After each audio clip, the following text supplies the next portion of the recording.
Hey, well, this is Dr. Glenn Livingston of RocketClicks.com, and I'm here with Rob Soretsky, the Director of Paid Search Management. How are you, Rob? Glenn, I'm doing great today.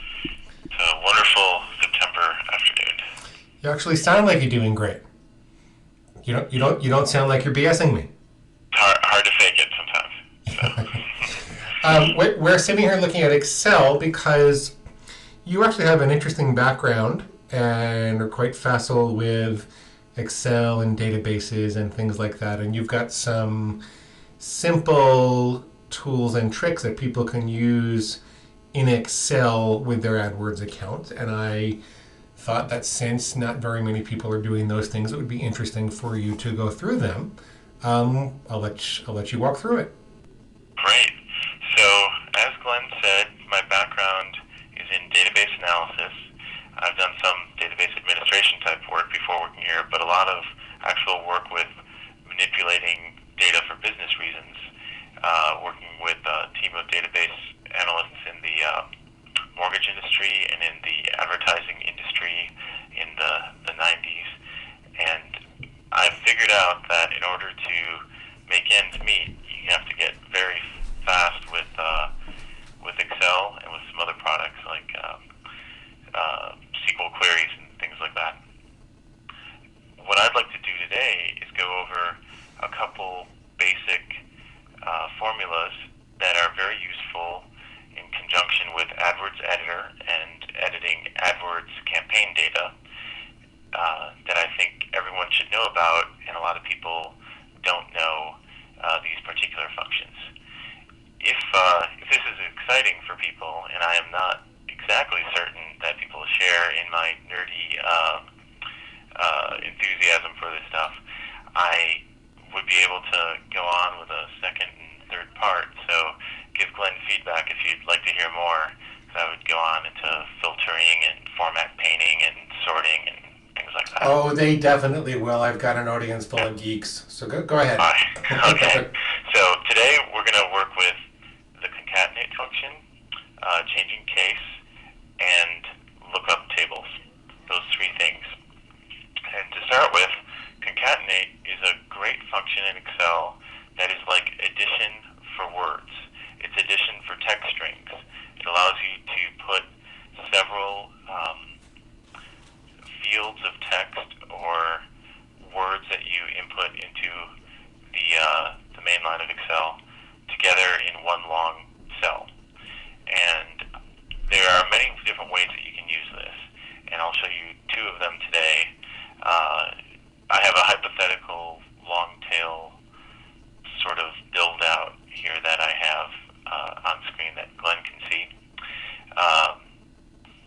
What I have here, and I just made this up off the top of my head a few moments ago, is a list of neighborhoods in Chicago and a list of words related to gardening clubs or gardening classes.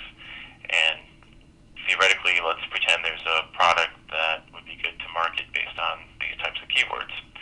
Well, if you wanted to quickly create all the permutations of these neighborhoods with these stems of keywords like garden club, garden class, gardening class, and so on, concatenate is a great way to do this. And to put this all together for me, if I had the data already typed up, the stems would probably take me less than 30 seconds knowing concatenate well. So to do this particular exercise, and I'm going to make sure that everyone who wants it will actually get a copy of the workbook that Glenn and I are looking at, which I believe is also being video recorded, so that if you want to, you can look at the video recording as well, but you'll get this actual sample workbook with the actual formulas in it. So if you want to learn how to do it, great. If you want to just plug stuff in it and you have this exact same need, you can even do that. So I have a list of neighborhoods in one column and a bunch of stems across the top, like garden club, gardening class, gardening, or urban gardening, gardening advice. And wouldn't it be great if we could have every permutation of the neighborhood followed by the stem in order to build out these keywords? I'm using the concatenate function.